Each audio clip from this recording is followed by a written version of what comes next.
জলবায়ু পরিবর্তন আর আন্তর্জাতিক কড়া নীতি এই দুইয়ের টানাপোড়েনে ভারতের চাল খাত তাপমাত্রা বাড়লে ভারতের ধান উৎপাদন 6.6% পর্যন্ত কমে যাওয়ার আশঙ্কাজনক তথ্য দিয়েছেন বিশেষজ্ঞরা।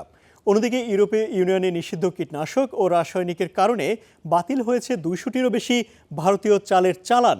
এই অবস্থায় ইউরোপে ভারতের চাল রপ্তানিও পড়তে পারে হুমকির মুখে। বিশ্বের বৃহত্তম চাল রপ্তানিকারক দেশ ভারত। তবে বর্তমানে জোড়া সংকটের মুখোমুখি দেশটির কৃষি ও রপ্তানি খাত। একদিকে জলবায়ু পরিবর্তনের চরম প্রভাব, অন্যদিকে আন্তর্জাতিক বাজারে কড়া বিধিনিষেধ। সম্প্রতি সায়েন্স অ্যাডভান্সেস সাময়িকীতে প্রকাশিত গবেষণায় উঠে এসেছে এমন তথ্য। বিজ্ঞানীরা বলছেন, বিশ্বের তাপমাত্রা যদি মাত্র 1 ডিগ্রি সেলসিয়াস বাড়ে, তবে ভারতে ধান উৎপাদন কমে যেতে পারে অন্তত 6.6%। গবেষকদের মতে, তাপমাত্রা 30 ডিগ্রি সেলসিয়াস পার হলেই তা ধানের প্রজনন প্রক্রিয়ায় চরম আঘাত হানে। বিশেষ করে যখন ধানের ছড়া ও চাল তৈরি হয়, তখন অতিরিক্ত গরমের কারণে ফলন ব্যাপকভাবে ক্ষতিগ্রস্ত হয়। কেবল ভারতেই নয়, এর প্রভাব পড়ছে পুরো দক্ষিণ এশিয়াতেই।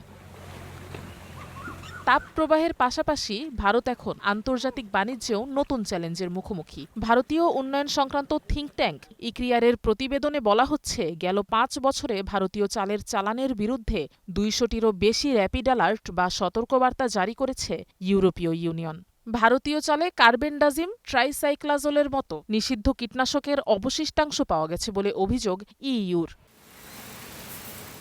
ইউরোপীয় ইউনিয়নের খাদ্য নিরাপত্তা সংস্থা RASFF বলছে, ভারতীয় চালে ক্ষতিকর ও নিষিদ্ধ কীটনাশক নির্ধারিত সীমার চেয়ে বেশি পাওয়া গেছে। তাই ইউরোপের বাজার হারানোর ঝুঁকিতে আছে ভারত। এই সুযোগ কাজে লাগাতে পারে ভিয়েতনাম ও থাইল্যান্ডের মতো প্রতিযোগী দেশগুলো। 2027 সাল থেকে ইউরোপীয় ইউনিয়নে পরিবেশগত এবং মানবাধিকার সংক্রান্ত নীতি আরও কঠোর করতে যাচ্ছে। চাষাবাদ থেকে শুরু করে কারখানা পর্যন্ত আন্তর্জাতিক নিয়ম না মানলে ইউরোপে চাল রপ্তানি করা প্রায় অসম্ভব হয়ে পড়বে।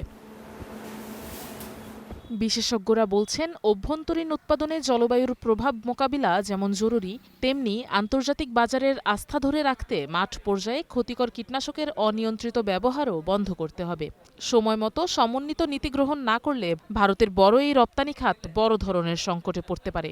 2024 সালে ভারতের চাল রপ্তানির পরিমাণ ছিল $1,180 কোটি। প্রতি বছর প্রায় 2 কোটি মেট্রিক টন চাল রপ্তানি করে দেশটি। এর মধ্যে বছরে ইউরোপীয় ইউনিয়নে $23 কোটি থেকে $29 কোটি চাল রপ্তানি করে ভারত। Afroza Lamia, star news.